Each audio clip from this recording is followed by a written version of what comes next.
Hello बच्चों, उच्च माध्यमिक परीक्षा 2025 जीव विज्ञान का जो पेपर हुआ है आज 18 मार्च को 2025 को, उसका अपन सॉल्यूशन पढ़ेंगे। क्या सवाल थे, क्या नहीं सवाल थे। पेपर बहुत आसान था। सबसे पहला सवाल था आभासी फल का उदाहरण है। तो पहला ऑप्शन है आम, दूसरा ऑप्शन है सेब, तीसरा कीवी और चौथा तरबूज। तो आभासी फल का सही उदाहरण है सेब।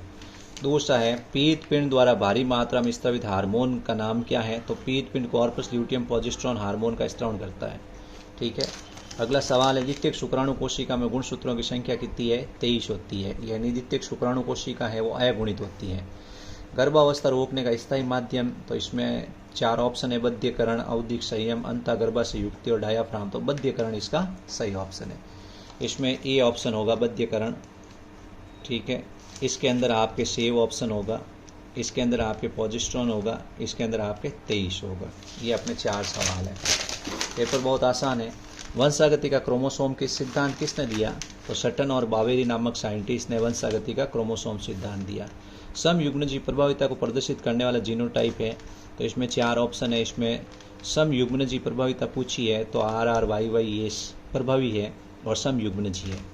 फिर अनुवांशिक विकार जो कि एक्स क्रोमोसोम पर अतिरिक्त प्रतिलिपि द्वारा उत्पन्न होता है तो क्लाइनफेल्टर सिंड्रोम है। इसमें 44 XXY यानी एक एक्स गुणसूत्र अतिरिक्त आ जाता है। द्विकुंडली DNA में एडेनिन क्षार जिस क्षार से जुड़ता है वह है, तो एडेनिन आपको पता ही है द्विबंध से थाइमीन से जुड़ता है, तो इसका ऑप्शन होगा थाइमीन।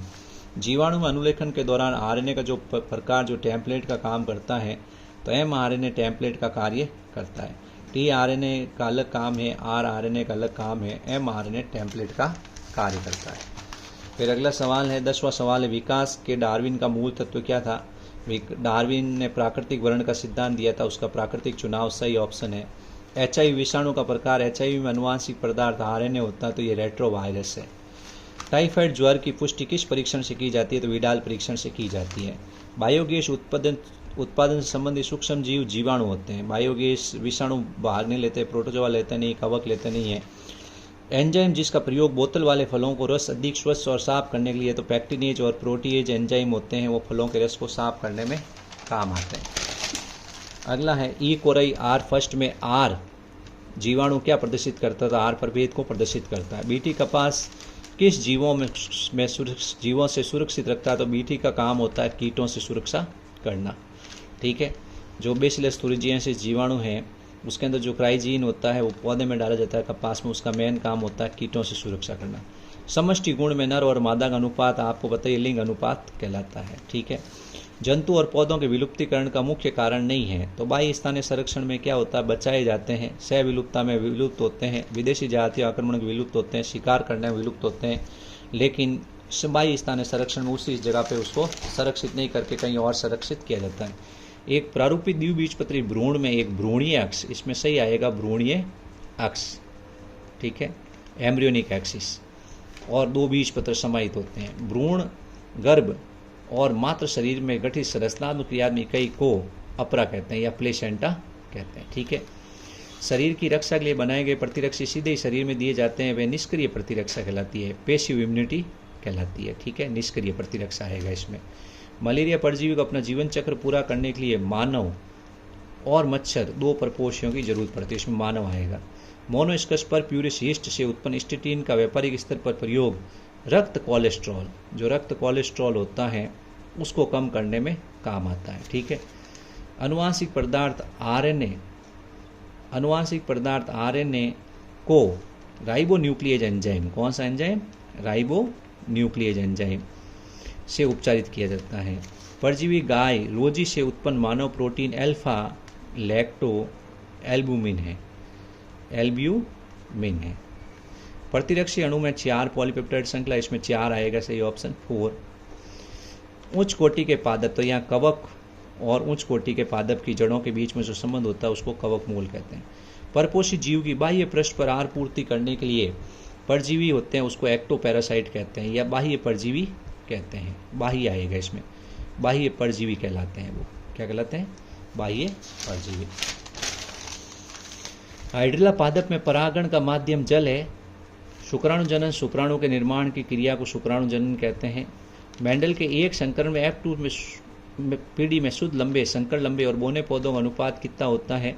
तो शुद्ध लंबे, संकर लंबे और बौने पौधों का अनुपात आपको पता ही है, 1:2:1 होता है।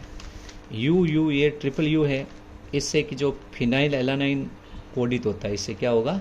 फिनाइल एलेनिन या मिथायोनिन कोडित होगा। अनुवांशिक संतुलन को परिभाषित करना है। साइक्लोस्पोरिन ए के उत्पादन प्रयुक्त कवक का नाम ट्राइकोडर्मा है। ट्राइकोडर्मा पॉलीस्पोरम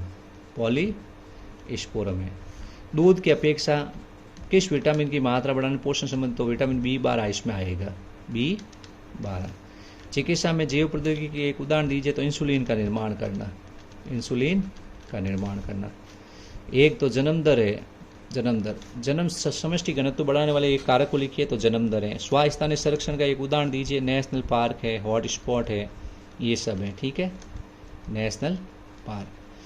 अब ये खंड सेक्शन बी है, उसमें बड़े बड़े सवाल है। मादा जनन तंत्र का नामांकित चित्र, IUT सहायक जनन प्रौद्योगिकी पूरा नाम लिखना है। इंट्रायूट्राइन ट्रांसफर है। इसमें डार्विन फिंच का आएगा अनुकूली विकिरण, पक्षी और तितली में पंख में समानता, तुल्य रूपता, बेल चमगादड़ में समझाता, ठीक है। प्रतिजीवी की परिभाषा और पेनिसिलियम नोटेटम से प्राप्त प्रतिजीवी का नाम लिखना है, ठीक है। इससे तो ऑप्शन आ जाएगा पेनिसिलिन, ठीक है। कार्य और एक उदाहरण लिखना है, तो किताब में आई रखा EUCOR फर्स्ट, और एक उदाहरण में आप लिख सकते हो, एक उदाहरण ECRO फर्स्ट लिख सकते हो, हिंद सेकंड लिख सकते हो, ठीक है। कार्य इसको एक विशेष स्थान से काटना, DNA को विशेष स्थान से काटना, ये अपने को करना है। पॉलीमरेज चेन रिएक्शन को समझाना है। परजीवी जंतुओं के उपयोग से रोगों का अध्ययन किस हेतु उपयोग होता है? ये आप प्रश्न बहुत आसान थे, ठीक है। फिर उसके बाद समष्टि पारस्परिक क्रिया में दोनों जंतुओं को लाभ होता है। एक साधारण चारण खाद्य श्रृंखला में प्रत्येक पोषण स्तर का उदाहरण देकर लिखना है। जैव विविधता हॉटस्पॉट किन क्षेत्रों को कहते हैं? ठीक है, जहाँ पे जैव विविधता अधिक होती है। लघु बीजाणु जनन को परिभाषित करना है। गुरु बीजाणु जनन को परिभाषित करना है। परागकण की संरचना को समझाना है। परिपक्व भ्रूण कोष की संरचना समझानी है। आशुगुणिता डाउन सिंड्रोम के लक्षण, बहुगुणिता टर्नर सिंड्रोम के लक्षण, पारिस्थितिक तंत्र में जीव तंत्र पिरामिड को समझाना है। पारिस्थितिक ऊर्जा के पिरामिड को वर्णन करना। बहुत ही आसान पेपर था, ठीक है। ये 17 और 18 सवाल है, बहुत आसान सवाल थे, आप लोग आराम से याद कर सकते थे पेपर को। अच्छे नंबर आएंगे बच्चों के, पेपर बहुत आसान और ईजी था।